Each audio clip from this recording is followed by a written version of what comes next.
Welcome to the Loud Quiet. Ooh, empty nester. Okay. What does that mean? Yeah, I think that actually probably is the theme of the empty nest. What are we doing? Let's do this. Let's do this thing. I don't know if I'm recording. Yeah. Okay. Great. Sans children. Just us. We need a tissue box up here. Follow along on our journey and maybe, we can learn from others. Yeah. I don't have a clue how to be empty nester. This is the Loud Quiet Living the Empty Nest.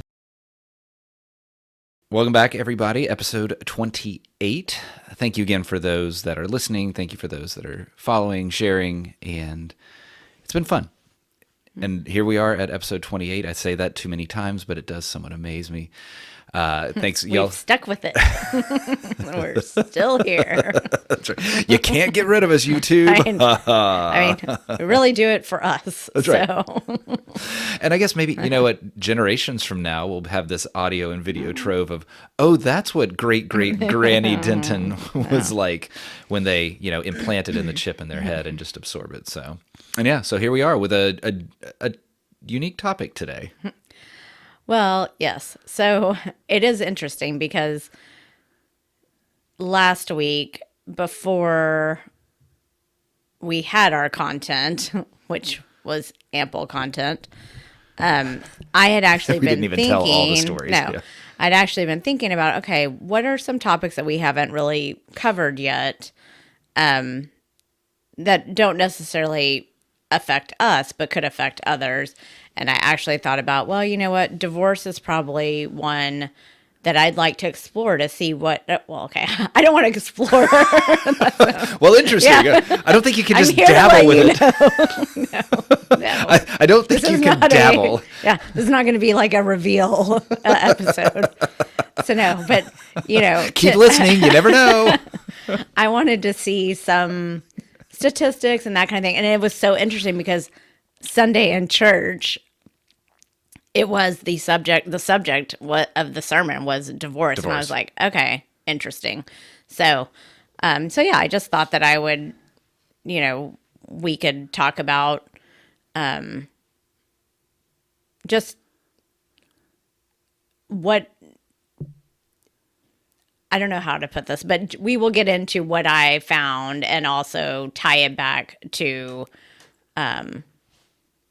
what our lives, what we've been through in certain cases and that kind of thing. So there's an evolution to marriage that takes a natural path that takes you to an empty nest phase. So this is a conversation about a lot of that journey. And that's what when our pastor Jim was doing it last week, and he put up this chart, and we were sitting there and going, And for those of you who are listening, it was a marital satisfaction along the timeline of a marriage that, stays together. And, when it starts with married without children, and it's the highest it could possibly be. Yes, very happy, very, and it goes all the way through. And, the one of the first kind of low is when you have your preschool children when the oldest one is 5. Mm-hmm. And yes, we were there. We were not talking divorce, but we were struggling in our marriage at that time. Our relationship was not a warm, connected, fruitful relationship, to use kind of fancy words. No, we weren't separated or anything like that, but we were definitely not connected. Yeah, and we knew that we needed to do something, so we did. We went away and tried to figure some things out, and obviously what did we use to fix it? Travel. Yeah. Common theme. Yeah. So we thought that this was interesting because then as you get towards empty nest, it goes... When you're in the empty nest, the satisfaction goes back up. That's what you would hope that it would do. But here's the key of this graph, and that was kind of the theme that Jim was bringing into this, and it's for those that stick through this, right? So it is empty nest to retirement, empty nest to the death of the first spouse is an up and to the right chart for most. And there's 4 different studies. Either way, it still goes up in a general sense. His point was stick through it. Yes. And there are dark phases in early parts of marriages. There are dark phases in middle phases. And, well, turns out there's there's a story to be told in the empty nest as well. Yeah. And that's what I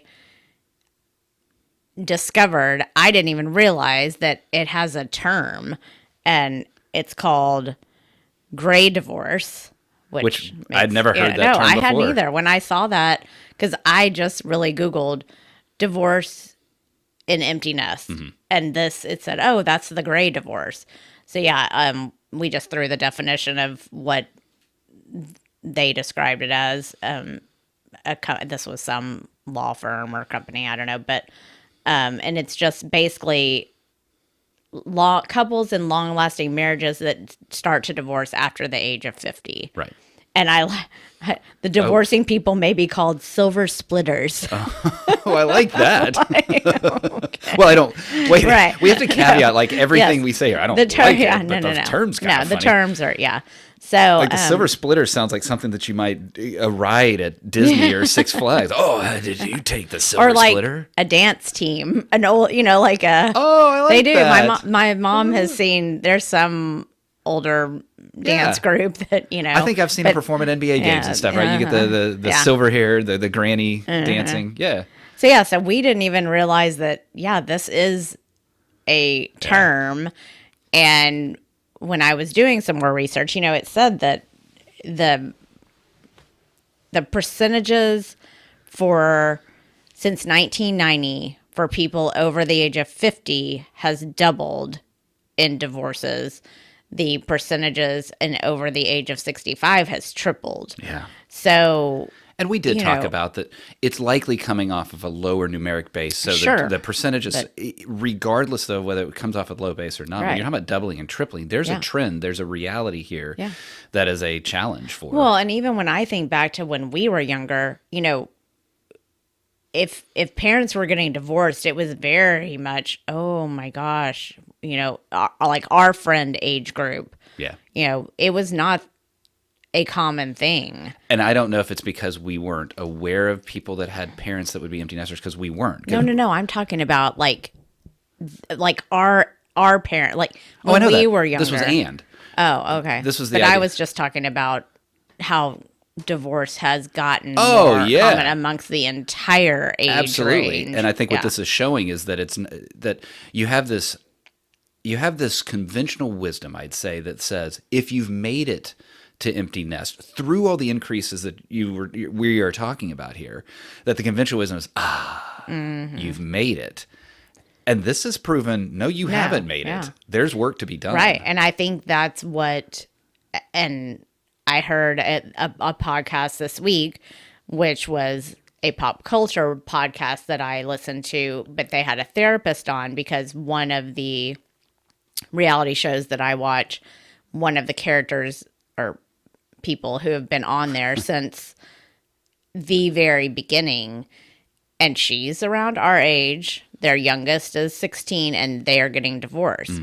And I thought it was interesting listening to this therapist. She said, when you've been together with someone like we've been together since our early 20s. Right. I mean, I was barely, 21. So we have now spanned, we're going into our third decade together. Right. No, fourth, I guess. Actually, fourth going into our fourth decade we've finished together. 3 decades. If you think, we've both changed individually, but if you don't continue to change together as a couple, then when you don't have the kids that are binding you, then you're either going to split or, she said, or it's going to bring you closer together because you've already been fostering that relationship for those past 4 decades. Yeah. So, and that made, when you told me that, we were talking about this yesterday before we were kind of thinking about what we do. And when you told me that story, it really did resonate in the sense that there's so much that the kid glue can mask. And that's really what that point is that you could be separating individually, culturally, entertainmentally, even spiritually. Like you could be separating, but because you still have to come together for the kids' dance, come together for the sports, come together for whatever that looks like, you have this faux rhythm of togetherness that if you're separating in a metaphorical way, once the kid glue's gone, where are you? Well, and I think too, just not even the activity aspect of it, but just the things that your kids go through. If we're not on the same page and we're not backing each other up and coming together to help them as well, I think that probably, really that bonds you more than, when you're dealing with something that your kid is going through. Or that your kid is done. Mm-hmm. We've been on both sides. So, we've had some healthy bonding. So thanks, kids. I think that can, lead to, like you said, make or break. So, so this one article I found, it just had, this is from a mediation company, and we will put we'll get the links in the show notes, but it's called equitablemediation.com. It was an ad, but it had some really good things because they were like, please come to try to mediate before you take things further to trial and that kind of thing. So it's probably cheaper, easier, has a higher success. I don't know if it necessarily does. By the way, before we get into this, I cannot wait to see what your ads are going to be going forward in your social media. Oh, I know. I meant to do it on the laptop instead of my phone. It still would connect to you. I know. Yeah, now I'm going to get all kinds of... You're going to be peppered with divorce attorneys. Or Match.com. Yeah, that's right. I'm sure I'm going to get all... Do you know what your husband is doing tonight? Those kind of ads. Put trackers for like your car. How to put an Apple AirTag in your husband's car. Go ahead. You'll be bored. Yeah. And I don't know where I'd put it on your truck. So, okay. Anyways, but yeah. So, what were we talking about? Yeah. And I would like to say, you and I this week did the two things that probably a lot of couples would cause a divorce. We went furniture shopping and we went clothes shopping. And we made it through both totally fine. We did. We made it through furniture shopping. We even made it through furniture shopping, self-delivery and installation. Thank you to neighbors, Jim and Eric for helping me with the installation as well. Yeah. So yes, we did survive some things. It wasn't IKEA though. That might have killed us. Oh no, but I think we've learned that I go and do the I narrow it down, and then you come in and go, okay, or no, or whatever. Yep. So, but this was 10 distinct reasons that a couple pursues divorce when they have an empty nest. And this was what this group compiled. An unstable marital foundation. We've already kind of talked about that being, what you bring into the empty nest will only be amplified by the existence of the empty nest. And I thought this was an interesting point. They said, think back to when you and your spouse were talking about having kids. Was one of you coerced into having kids, more on board with having kids? Was there one of you who did? And they said that they are seeing as causing a big divide after the kids are gone. That's interesting. So, when you told me that, and I'm telling you that one's interesting because I would think that after 18, 20, 22 years of kid raising, that would be in the past. And to think that there could be a kernel of that carried forward. Yeah. The second one is too many years of marital neglect, which, that happens. When you have kids, they absorb all of your time, especially if you are a stay-at-home mom and you're out working all day and I am caring for them all day.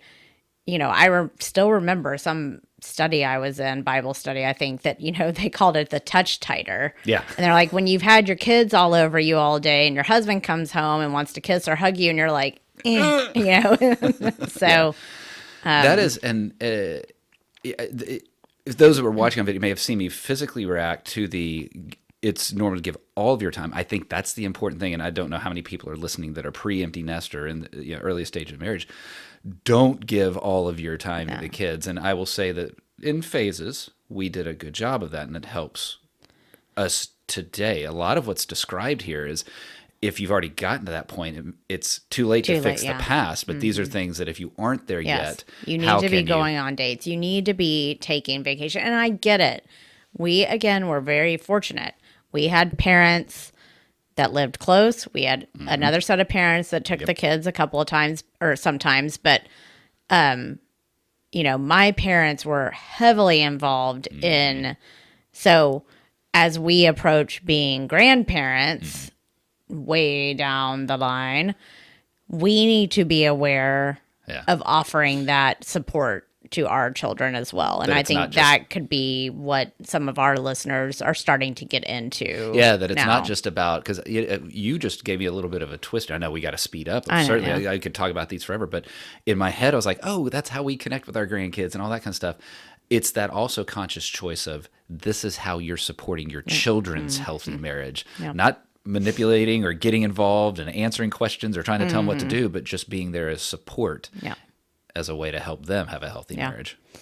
Number 3, staying together for the kids. We kind of already talked about that. If you've done that, yeah. Number 4. I'm laughing about a phrase, and I don't know, we may put this out or not, but how we handled our choice. We didn't stick together for the kids. We said that the first person that suggested divorce had to keep the kids. Yes. And now it's the cat. I said that to you last week when we walked out of the divorce room. I said, okay, new one. Whoever leaves now has to take the cat. Whoever suggests divorce keeps the cat. Yeah. Okay.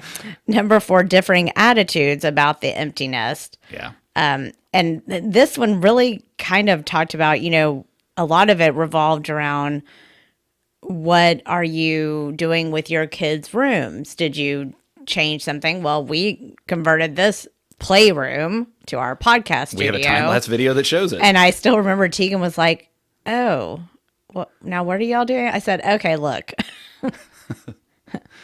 You have other rooms in this house that you can go to. But yes.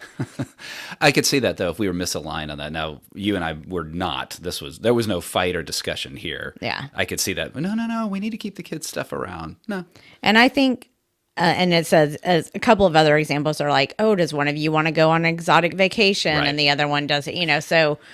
We did a lot of that daydreaming before, even without really thinking about empty nest. I think retirement was more how we spoke of it. Exactly that. Have those daydreaming conversations, and those can help you offer exposure to if you aren't aligned on some of that. And I remember you would do that a lot, like especially on our anniversary a lot, when we would be out to dinner and the kids were little, and you would say, okay, where do you see us? And and I would be like, I don't know. I just want to focus on that. But now I am glad we've done that, because we have been able to. I just wanted to follow that list before that list got created. Number 5 is not letting go. And that's, responding to, the mom or dad that is having trouble letting go of their kids being out of the, recognizing that you're in a different stage of life and not choosing to evolve into that stage of life. I do like this. Did you both stay awake all night until you heard a key in the door and knew your kid got home safely? Or was one of you sound asleep while the other one anxiously stared out the window? No, we were both asleep. Really, really, really asleep. Which, are we bad parents? We could see in the morning. Yeah, I could. Yeah, but I didn't. Did you hear him? Nope, I didn't hear him. Let's see. Okay, his door's closed. All right, he's there. That I have done. Gotten up to make sure the door was closed. But yeah. Okay, loss of identity. So, I think this probably falls more in our generation on the mom, probably. And I felt like that. I was like, okay, I've been doing their laundry. I've been buying their groceries. I mean, it's not like I've stopped doing those things, but a lot of my identity was probably wrapped up in being their mom. And that is, and I'm going to go back to the conventional wisdom. I think you are right. I think I underappreciated it, and I think maybe others underappreciate what the stereotypical dad role. Well, some of my identity is gone too, in that I'm no longer the dad of a Rhett. I'm no longer the dad of a soccer That's player. A good point. I'm not the dad of that. And thankfully, neither you nor I really kind of wanted our success to be our kids' success. You still, though, recognized and proudly wore, actually physically wore, but also metaphorically wore the badge of I'm a soccer dad, I am a Reds dad. And as that has gone away, and maybe a little bit now I'm a Arizona dad and an Arizona State dad, still, that's an evolution for the dad too. That's a good point. And, I think too, you lost your sports buddy and your video game buddies. That's right. I did lose both of them. And, well, they took the video games away too, but we're not going to go down that path again. So that one is, if Nintendo would like to sponsor an episode and give me a Switch, I'd be more than happy to consider that conversation. Thank you. Okay, number 7, biological and physiological aging related challenges. So, this one, I would say the main point is the sex life. Testosterone levels drop for men, and menopause, hormonal changes. Absolutely. Like there's the physical elements of sex, right? ED and everything else that can affect. I think there's two, and I can't remember whether it was Jim or Paul or somebody else using this phrase, and it was, you need to be your attraction, your type of woman or your type of man needs to be the person that you're married to. And they're going to evolve over time. So when your spouse is a 50-year-old woman, when your spouse is a 50-year-old man, that's who you're attracted to. And so I think some of that is also just the natural evolution of aging. Things look different. Things hang differently. Things shape differently. Hair isn't quite as flowing as it once was, right? And so recognizing that, and that hadn't been a challenge for me. I haven't asked you that directly, but that recognition of what you're attracted to needs to evolve as well. And if that isn't the case, do something about that. Right. And, we are both two very active, health conscious people. So neither one of us, except when I was pregnant, have gained not that weight gain is but that. And I don't weight gain has an element of attraction. Sure. So we'll just go ahead and say it. And right? I don't equate weight gain with, because it happens.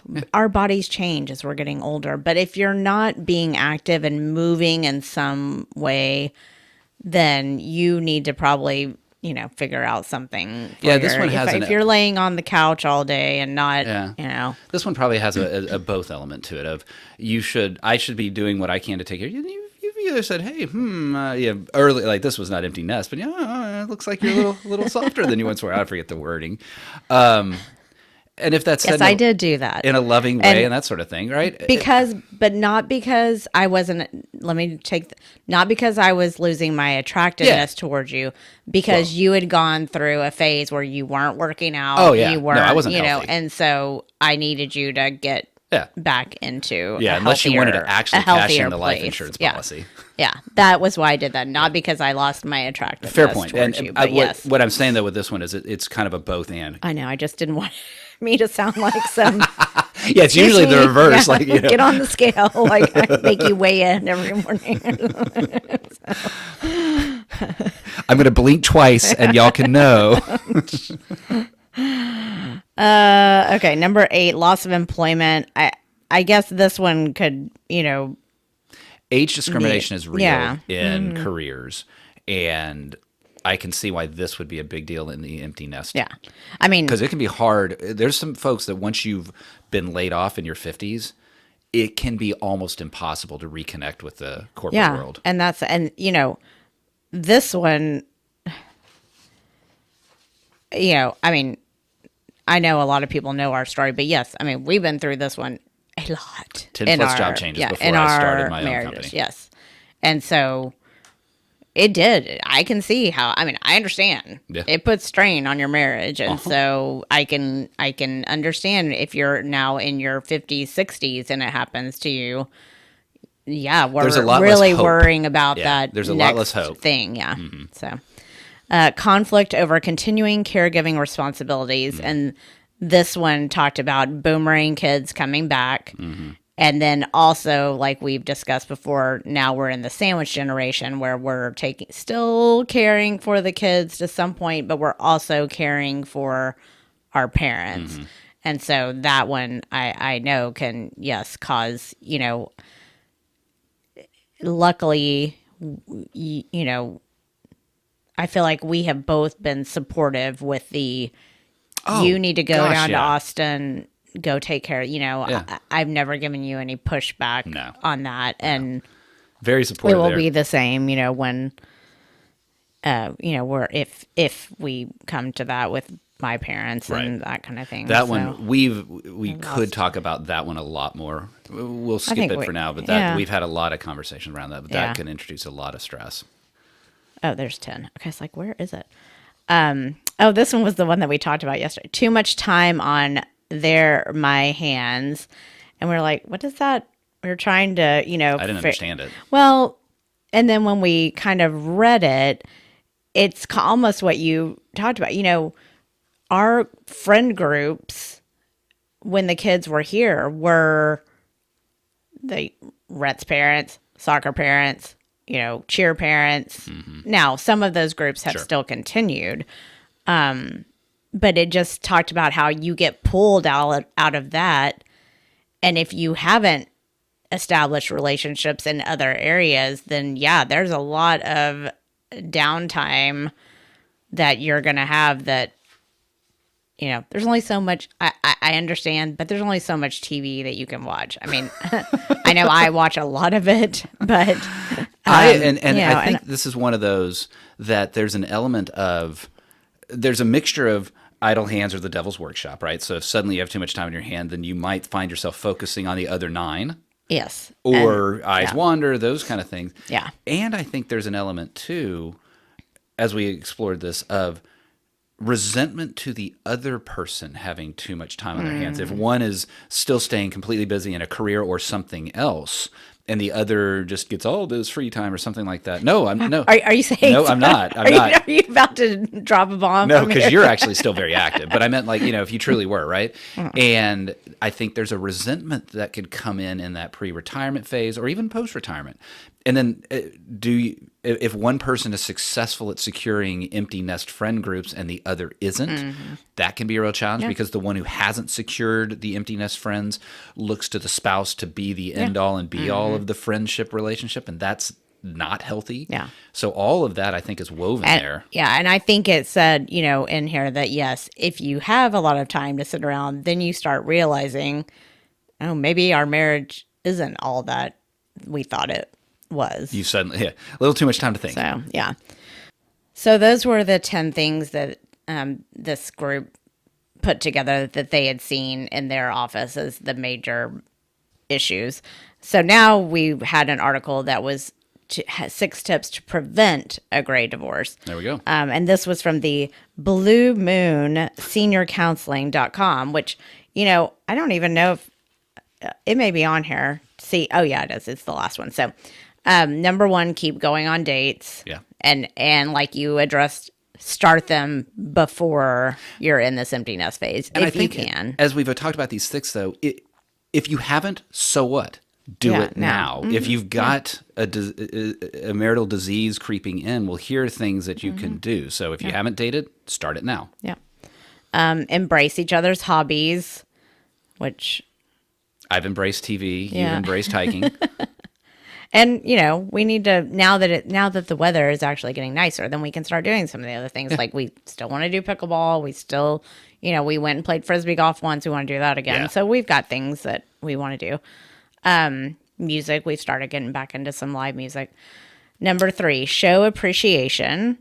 Again, that's just, you know, this kind of goes along with the love languages kind of things. It does. To your point, though, is I like how you started us talking about we've been in a relationship for 3 decades, entering the 4th decade. It can be really easy to just go on autopilot. Oh, sure. And go straight into inertia. Or even, let's say you have a healthy marriage. I think that's probably your higher risk because guess what? We're healthy. I don't need to show you love. And I don't think anybody wakes up in the morning going, I'm going to screw my spouse over. But it's the flip of, wait, because of that inertia, I need to think of how do I honor Clancy? Right. How do I honor my spouse? Yeah. Number 4 is discuss finances. And, you know, this one, again, so important. And you should be doing this along your entire marriage, because I do know people now that are in our phase and some that are losing their spouses and they know nothing about the finances. So, you just need to have open dialogue, especially because that's money is I think still the number one reason for divorce across the board. This one, I wish we had more time to talk about this. This is so important, especially when one spouse is the CFO of the family and the other spouse is a COO or something like that, right? Well, if I were to pass away, you need to know everything about the finances. Yeah. When my dad unexpectedly passed away, my mom was the one who was the financial person, so she knew. I cannot even imagine what would have happened if she didn't, because the complexity is off the charts. Yeah. Everything from tactically, like no passwords. Oh yeah, that's like, if you've got most of your funds in Vanguard, well, every spouse needs to know that password so that things can be done. Yeah, yeah, because otherwise it takes a long time to get things done. Okay, prepare for health issues is 5. We're starting, and we have already been down this path from one removed, and so this was just, I think, being aware of still staying, seeing your doctor, getting things checked. Yeah. As you get older, there's other things that you have to add to your checks. So, and this is, whether it says it or not, this is about things like long-term care insurance. This is about end-of-life discussion. These are things that are important to have locked down, secured, and nailed. Yeah. Yeah. Yeah. And again, and I just saw this, you need to be on the same page about things too. Yeah. That's another thing. So, yeah. So I mean, have a conversation about it. Well, yeah. And I even I like this. Yes. Have a conversation about, what do you do when one spouse gets sick? Do you know what the other spouse would want? We have definitely had those conversations, but I even said when we were at your mom's memory care the other day, and I just said, if I'm ever incapacitated and I have to come to something like this, and I can't remember if I said this in the last one or not, but I want neutrals, blacks, and grays as my clothes. It's all about the fashion. It wasn't about my comfort, my care, my medical, but do I look good? And then the last one was work with a counselor. And yes, we are very much pro therapy. Absolutely. If you cannot figure it out with each other, then find someone that you both agree on. And, I know there's certain cases where one or the other doesn't want to. Go by yourself. Yeah, go by yourself and improve yourself and work on yourself. And sometimes, I'm not a therapist. I can't possibly say anything beyond just the columns that I read. But we've learned the whole thing of, draw a circle around yourself and work on everything that's inside that circle. Yeah. That's at every marriage retreat that you always go to, because you can't change the other person. And you can't have to change yourself. You can't kind of extend your circle around just a part of your spouse. Yeah. No, not at all. So there you go. Yeah. 10 reasons why, watch out, man. And then 6 on what you need to be doing. Yeah. So that, February's wrapping up the month of love. So we figured we'd end with the divorce topic. All right. So yeah. But yeah, we do have a text this week from Tanner. And this is, senior year text. So, I'll just read it first. Tanner, so many tour groups on campus today making me feel old. And it was because we happen to know it was Valentine's Day 5 years ago that we took his tour as the three of us at Arizona State. He's that wide-eyed pre-freshman wandering around wondering what this place looks like, and now he's the grizzled senior looking at these youngins. Well, and that's what you said. You said, don't you remember we were looking around like, who are all these old guys here? And we're like, now, Tanner, you're one of those old guys. And it's going to really hit when we take his pictures on Palm Walk, because that's what we saw in those early days of people taking their pictures on Palm Walk. Like, well, graduation, that's so far away. Yeah, and when we were talking to him yesterday, it's flown by. I mean, I just can't believe he's about to graduate from college. It's crazy. So easy. Oh, no. I'm fine. I won't be fine when we have that episode, but I'm fine. So. Well, very good. Yeah.